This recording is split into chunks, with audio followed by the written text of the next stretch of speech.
here's a crazy story from tour.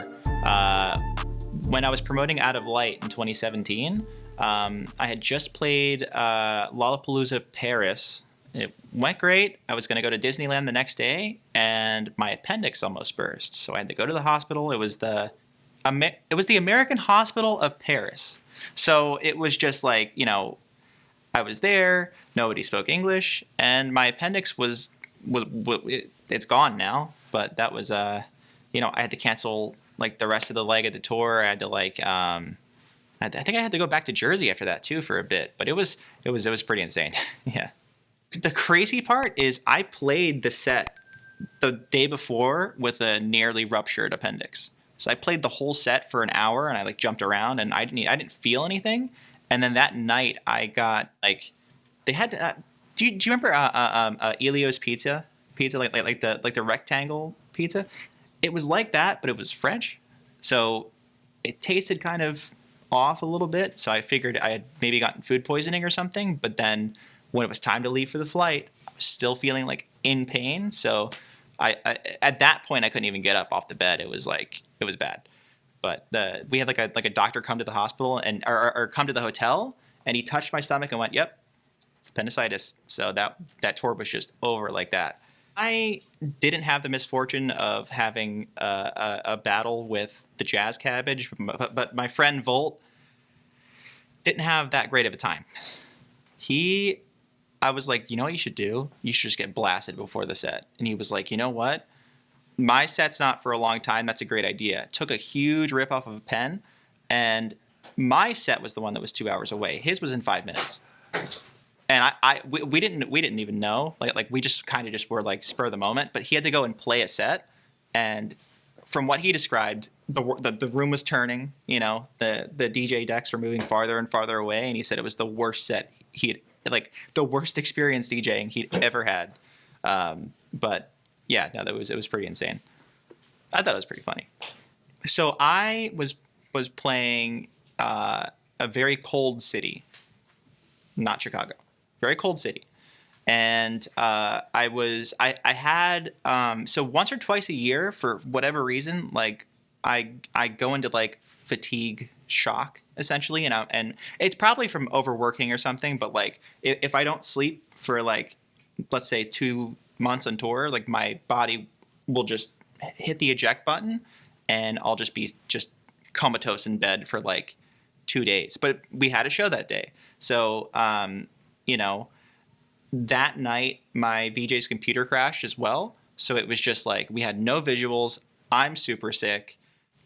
It was, I think that the in-house VJ was strobing the whole time, which, just hitting strobe lights the whole show. And I was just on the verge of passing out.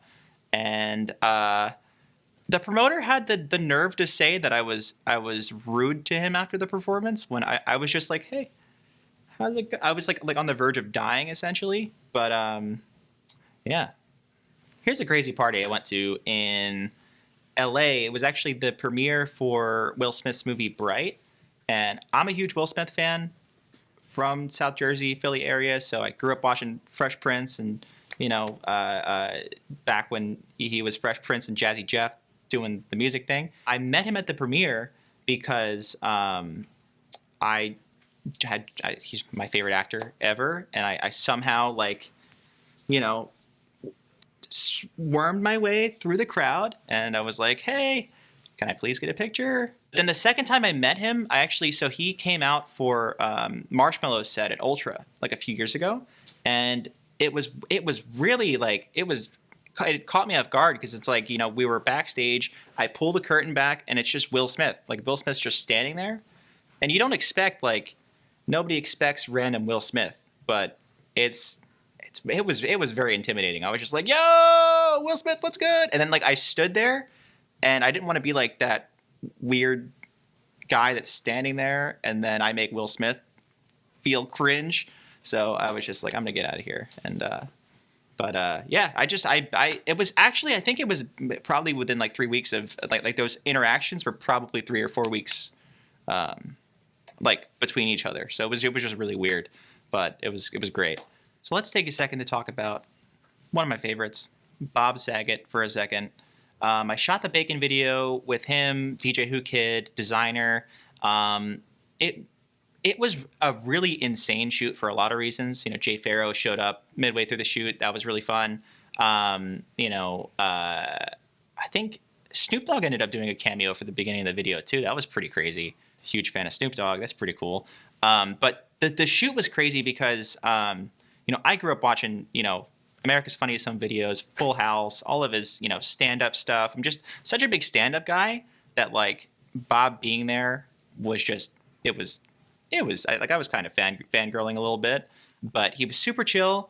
He was actually directing the directors a little bit. He was actually like putting some crazy like cinematography knowledge on everybody, and was like framing the shots and stuff like that, and was like giving us pointers and stuff. And he was telling me like to come in on the 1, not the 2, and it was like it was dope. Like when he came in the room, you could tell that he was a seasoned veteran, and that like as far as the ladies, the ladies that were in the video, I actually didn't know who they were or what they did, but yeah, I actually still play Fortnite with Kendra. Pretty crazy, like all the time. It's pretty dope. The Bacon video really, I truly believe it only worked because DJ Who Kid has this like crazy talent for like seeing the final product and going like, okay, here's what we need to grab from here, and like seizing really short notice opportunities is something that I've always been really bad at, but Who Kid is amazing at. So like whenever there was an opportunity for a press interview or something that I would have missed, it was like there was somebody on every single command station to make sure that this song is like it's that we had all bases covered. And it was my first hip hop song too, so like getting to like cross my sound with with the more commercial hip hop sound, I couldn't have asked for a more fun opportunity. And designer actually, it turns out I think he's a few days younger or older than me, so like we would like we grew up watching the same like WWF wrestling stuff, and we have the same Mortal Kombat cabinet, which is pretty sick. Yeah, it's really cool how like a lot of the people in the hip hop scene are so into video games. It's awesome because I can talk about Halo and GTA all day, and in the EDM scene, I don't get to do that all the time. So yeah, it's a thing because like I feel like I'm more of like a techno / like Dance Dance Revolution, Guitar Hero kid, and like I don't know, but yeah. I think that the beginning of my relationship with like designer and DJ Who Kid started when I had initially I had left my management, and I had kind of like was trying to figure out a release plan for everything, and I had been talking to Who Kid for a while, and one day he just hit me up out of the blue like, yo, designer cut to one of the songs. And I'm like, fire, that's awesome. Because I sent him like this, like I sent everybody this folder of like 30 to 40 beats, and like I feel like I had like the opposite problem that most people have in the dance, like, or in the crossover business, where like somebody would say you shouldn't sing or you shouldn't rap or whatever. Like, because I was the dance guy, like my beats were kind of passed like they were just kind of like brushed off because I was the dance guy, so like which is it is what it is. But trying to kind of infuse my own bit of like anime fun style that kind of makes it like a party, I hope to get to a point one day where that's the commercial sound. That would be really cool if everybody was running around in anime shirts and super colorful vibes.